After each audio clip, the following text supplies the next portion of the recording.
एक ध्वनि जिससे बरसेगा अपार धन, एक ध्वनि जिससे होगा महालक्ष्मी का आगमन। धन का प्रतीक है शंख। शंख को चंद्रमा और सूर्य के समान ही देव स्वरूप माना गया है। कहते हैं कि जहाँ शंख होता है वहाँ धन हानि नहीं होती। शंख के वास के साथ साथ माँ लक्ष्मी का वास अपने आप हो जाता है। शंख की उत्पत्ति समुद्र से हुई है, भगवती लक्ष्मी की उत्पत्ति समुद्र से हुआ है और भगवान विष्णु को समुद्र से उत्पत्ति समस्त चीज अत्यंत प्रिय है। विशेष रूप से दो चीजें हैं, भगवती लक्ष्मी एवं शंख। शंख ध्वन भगवान को अत्यंत प्रिय क्योंकि लक्ष्मी जी को प्रिय है। शंख ध्वन करने से लक्ष्मी जी प्रसन्नचित होती हैं, स्वयं हरि भी प्रसन्नचित होते हैं, इसलिए उनको शंख ध्वन अवश्य दी जाती है। शंख मुख्य रूप से एक समुद्री जीव का ढांचा होता है। पौराणिक मान्यताओं में शंख की उत्पत्ति समुद्र से मानी जाती है। शंख को लक्ष्मी जी का भाई भी माना जाता है। कहते हैं जहाँ शंख होता है वहाँ लक्ष्मी जरूर होती हैं। देखिए, हमारे सनातन परंपरा में, सनातन धर्म में शंख की अपनी एक अद्भुत महिमा है। किसी भी प्रकार का, मैं सनातन में किसी भी प्रकार का जब कोई आप धार्मिक कार्य करते हैं, अनुष्ठान करते हैं, उसमें जो प्रमुख आयुध है वह शंख है। बिना शंख के कोई अनुष्ठान पूर्ति नहीं हो सकती है।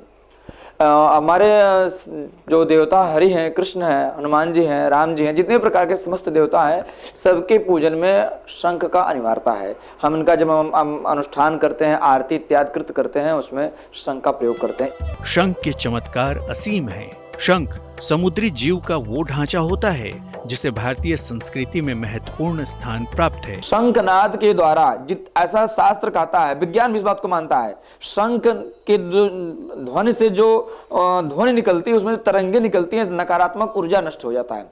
हमारे यहाँ जो नकारात्मक ऊर्जा में भूत प्रेत इत्यादि वो दूर दूर तक भाग जाते हैं। शंख ध्वनि से समस्त प्रकार के विषाणु नष्ट होते हैं। इसका अद्भुत है, हर व्यक्ति को समय अवसर आने पे या प्रतिदिन इसका उच्चारण करना चाहिए, ध्वनि को बजाना चाहिए शंख को। कहते हैं शंख के स्पर्श मात्र से साधारण जल भी गंगा जल के समान पवित्र हो जाता है। पौराणिक मान्यता है कि हर देवी देवता का अपना एक अलग शंख होता है और अलग अलग शंखों का महत्व भी अलग अलग होता है।